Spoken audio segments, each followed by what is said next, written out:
அன்பார்ந்த எங்களுடைய அவிட்டம், சதயம், பூரட்டாதி ஆகிய நட்சத்திரத்தில் பிறந்த கும்பராசி நேயர்களுக்கு இப்போ நடக்கக்கூடிய கரண்ட் என்ன பிரச்சனைகள், என்ன பலாபலன்களில் இருப்பீங்க அப்படிங்கிறது தான் தெரிஞ்சுக்கிறோம். பொதுவாக சனி பயிற்சி நடந்திருக்கு, குரு பயிற்சி நடந்திருக்கு, ராகு கேது பயிற்சியெல்லாம் நடந்து முடிஞ்சு ஒரு 6 மாதம் ஆகுது. அப்பப்போ அதாவது சொல்லியிருப்பாங்க அந்த பயிற்சிகளுடைய பலன்கள் இப்படி தான் இருக்குங்கிறத. இருந்தாலும் அதன் பிரகாரமே நடக்குதா, அது சொன்னபடி நல்லது நடக்கலை கெட்டது நடக்கலை அப்படின்னா அது என்ன அப்படிங்கிறத தெரிஞ்சுக்கணும். ஏன்னா அப்பப்போவே ஒரு மாற்றங்கள் அப்படிங்கிறது நடக்கும். பொதுவாகவே இந்த 4 கிரகங்களும் பயிற்சி ஆகுது, மற்ற 5 கிரகங்களும் பயிற்சி, இந்த 9 கிரகங்களும் மாறி மாறி பயிற்சி ஆகும் பொழுது சில கலவைகளோடு தான் இருக்கும். கலந்து பலாபலன்கள் வரும் பொழுது நன்மை தீமைகள், நன்மைன்னு சொல்கிறவனுக்கு கெட்டது நடக்கும், கெட்டதுன்னு சொல்கிறவனுக்கு நன்மை நடக்கும். இதெல்லாம் ஒரு ஜோதிடத்தில் ஒரு அதிசயங்கள். அது ஏன் நடக்குது, எதனால் மாற்றம் ஏற்படுது அப்படிங்கிறதெல்லாம் தெரிஞ்சுக்கணும். கும்பராசி அப்படின்னு எடுத்துட்டால் கடந்த 2.5 ஆண்டுகள் சனி ராசியிலே இருந்தார்.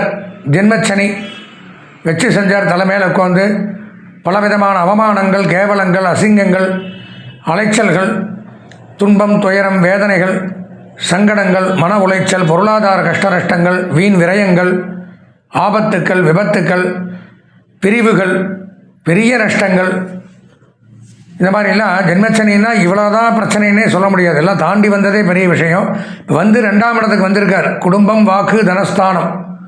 ஏதோ அந்தளவு பிரச்சனையிலிருந்து இப்போ கொஞ்சம் மாற்றம் அடைஞ்சிட்டீங்க அப்படின்னு ஃபீல் பண்ணிங்கன்னா நல்லது. இல்லைங்கிற பட்சத்தில் 2வது இடம் அப்படிங்கிறதுமே கொஞ்சம் ஓரளவு சிக்கலையும் சிரமத்தையும் கொடுக்கக்கூடிய இடம்தான். முழுசாக 7.5 சனி விலகலை. இருந்தாலும் ஜென்மச்சலி அளவுக்கு உங்களுக்கு வச்சு செய்யாது. ஓரளவுக்கு நன்மை கொடுக்கும். இல்லைங்க எனக்கு அதே மாதிரி தான் இருக்குது, ஒன்றும் மாற்றங்கள் இல்லை அப்படின்னா சனி இன்னும் உங்களுக்கு நன்மை செய்யலைங்கிறத தான் எடுத்துக்கணும். ஏன்னா குடும்பஸ்தானத்தில் தான் இருக்கார். குடும்பத்தை பிரித்து வைப்பார். பேச்சுவார்த்தையில் பிரச்சனை, வாக்கு ஸ்தானத்தில் நல்லதே நினச்சி சொல்லுவீங்க, எடுத்துக்கிறவன் கெட்டதாக எடுத்துப்பான். அந்த மாதிரி வாக்கில் ஏதாவது வார்த்தையை விட்டுறது, அதனால் பிரச்சனைகள் அப்படிங்கிறது ஏற்படுது. தனம், பொருளாதார ரீதியாக கஷ்டம். எவ்வளோ வந்தாலும் வரவுக்கும் செலவுக்கும் வரலேன்னு சொல்ல முடியாது, வரும். ஆனால் வர்றதுக்கு மீறி செலவு. 1000 ரூபா வந்துச்சுன்னா 10,000 ரூபா செலவாகும். எப்படி சமாளிக்க முடியும்? இங்கேயும் அங்கேயும் வாங்கி போட்டு இப்படியெல்லாம் நம்ம தடுமாறின்னு கிடப்போம். அந்த மாதிரி ஒரு பிரச்சனைகள் அப்படிங்கிறது உண்டாகுது. அதுக்கப்புறம் பார்த்தீங்கன்னா குரு பகவான், ராகு பகவான் உங்கள் ராசியிலே இருக்கார். அது இன்னும் கெட்டது. ஜென்ம ராகு, நரம்பு கோளாறு, மருத்துவ செலவு, வயிறு அறுவை சிகிச்சை, கண் சம்பந்தமான நோய், பெண்களாக இருந்தால் மென்சஸ் ப்ராப்ளங்கள், கர்ப்பப்பை கோளாறு, மூளை மற்றும் தலை பிரச்சனைகள், கெட்ட பெயர், கெட்ட சகவாசம், கெட்ட நண்பர்கள், கெட்ட பழக்க வழக்கம், பேட் ஹேபிட்ஸ் கண்டிப்பாக வந்தே தீரும். ஜாக்கிரதையாக தப்பிக்க வேண்டிய இடத்துல தப்பிச்சுக்கணும். குரு பகவான் சூப்பராக இருக்கார். 5ஆம் இடம் பூர்வ புண்ணியஸ்தானத்தில் இருக்கார். நன்மைகளை வாரி வழங்குறார்.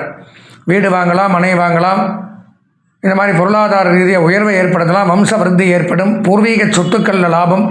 சில பேர் இருக்கிற இடத்தையே, வாழ்கிற வீட்டையே வாடகை வீட்டில் இருந்தால் அதையே பேசி முடிச்சு வாங்கலாம்.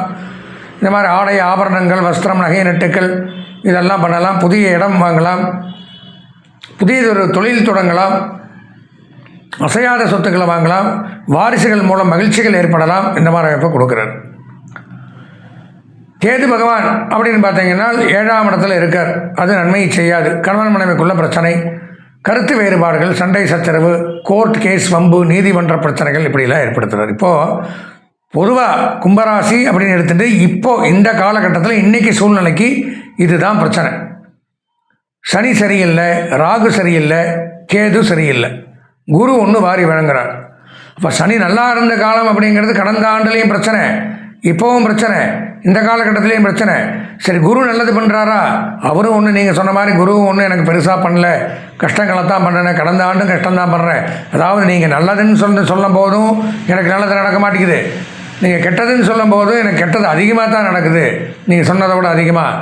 இப்படியெல்லாம் நீங்கள் ஒரு ஃபீல் பண்ணிங்கன்னா அதுக்கு இந்த கோச்சார ரீதியான பலன்கள் அப்படிங்கிறத எடுத்துக்க முடியாது. ஏன்னா கோச்சார ரீதியாக நல்லது நடக்கும் பொழுது நாம் அந்த நல்லதை அனுபவிக்கணும் அப்படின்னா நம்ம சொந்த ஜாதகத்தில் அந்தந்த கிரகங்கள் நல்ல இடங்களில் இருக்கணும். சனி 3, 6, 11 இருந்தார் உங்கள் சொந்த ஜாதகத்தில் அப்படின்னா ஜென்மச்சனியும் ஒன்றும் பண்ணியிருக்காது.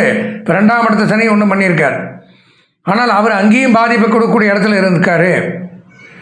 இப்போ ராகு கேது நல்ல இடத்துல இருக்குது ஜாதகத்துலன்னா இந்த ராகு கேது பயிற்சி நான் சொன்ன கெடுதலை பண்ணாது.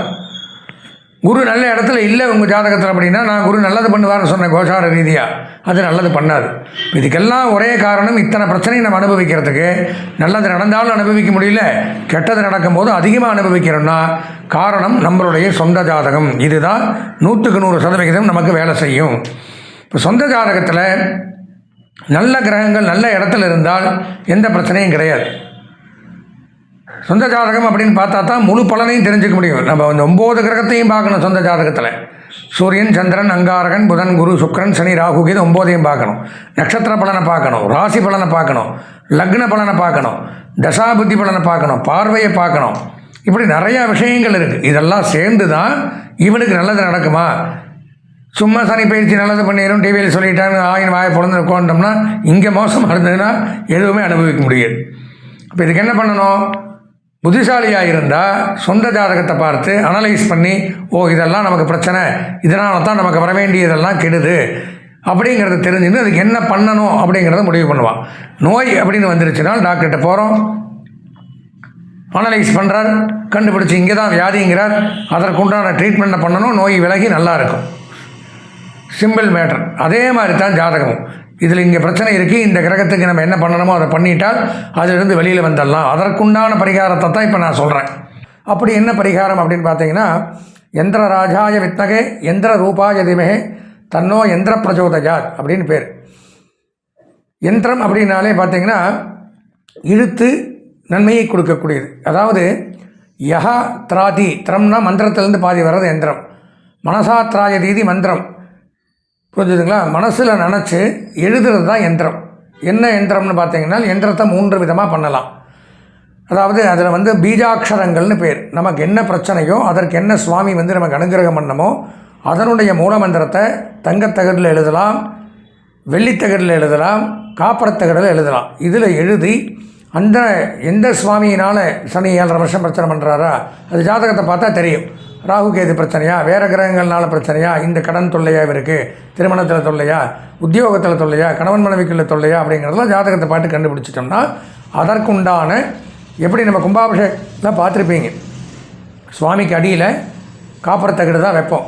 அதில் சுவாமியினுடைய மூலமந்திரம். மேலே பார்த்தீங்கன்னா விமான கலசம் இருக்கும், கோபுர கலசம், அதுவும் காப்பர். கீழே பார்த்தீங்கன்னா சுவாமிக்கு அடியில் யந்திரம். அது டவர், இது சிம் கார்டு. இங்கே என்ன பேசுகிறோமோ அது இழுத்து கொடுக்குறது தான் யந்திரம். யந்திரம் எடுத்துன்னா விநாயகருக்கு விநாயகருடைய மந்திரத்தை எழுதுறோம், விநாயகர் வந்துடுறார். சிவன்னா சிவனுக்கு உண்டான அந்த மாதிரி நமக்கு என்ன தோஷமோ அதை நிவர்த்தி ஆகிறதுக்காக வேண்டி அதனுடைய மந்திரங்களில் உங்களுக்கு என்ன பிரச்சனையோ அதை நான் மனசில் சங்கல்பம் பண்ணி தியானம் பண்ணி ஒரு 12 நாள் கால் மண்டலம் பூஜையில் வச்சு 108 தடவை டெய்லி ஜபம் பண்ணி உருவேற்றி அந்த மூல மந்திரத்தை, உங்களுக்கு ஒரு பிரச்சனை சுதர்சன மந்திரம், உங்கள் சுதர்சன எந்திரம் வைக்கிறேன்னா அவருடைய மந்திரம் ஓம் க்ளீம் சகஸ்ரார ஹும்பன் நமஹ சுதர்சனாஜ வித்மகே மகாஜ்வாலாஜ தீமகே தன்னோ சக்கர பிரஜோதயாத். இந்த மாதிரி மந்திரங்களை 108 தடவை உருவேற்றி எந்திரத்தில் சாநித்தியம் பண்ணி இந்த பிரச்சனை இவருக்கு நிவர்த்தியாகணும் அப்படிங்கிறத பூஜை பண்ணி அந்த எந்திரத்தை உங்களுக்கு கொடுக்கும் பொழுது அந்த எந்திரத்தை கேடயமாக நம்ம பாக்கெட்லேயே வச்சுக்கலாம். இந்த இதெல்லாம் வச்சுக்க விசிட்டிங் கார்டெல்லாம் வச்சுக்கிறேன் பார்த்தீங்களா, அந்த மாதிரி இதில் தான் இருக்கும். அதை வச்சுன்னு தைரியமாக நீங்கள் எந்த இடத்துக்கு போனாலும் உங்களை வெறுக்கிறவங்க கூட உங்களை பார்த்து வாங்கன்னு பெயரத்துக்கு மட்டும் வசீகரத்து, ஜன வசீகரம், தன வசீகரம் 2ஐயும் கொடுக்கும்.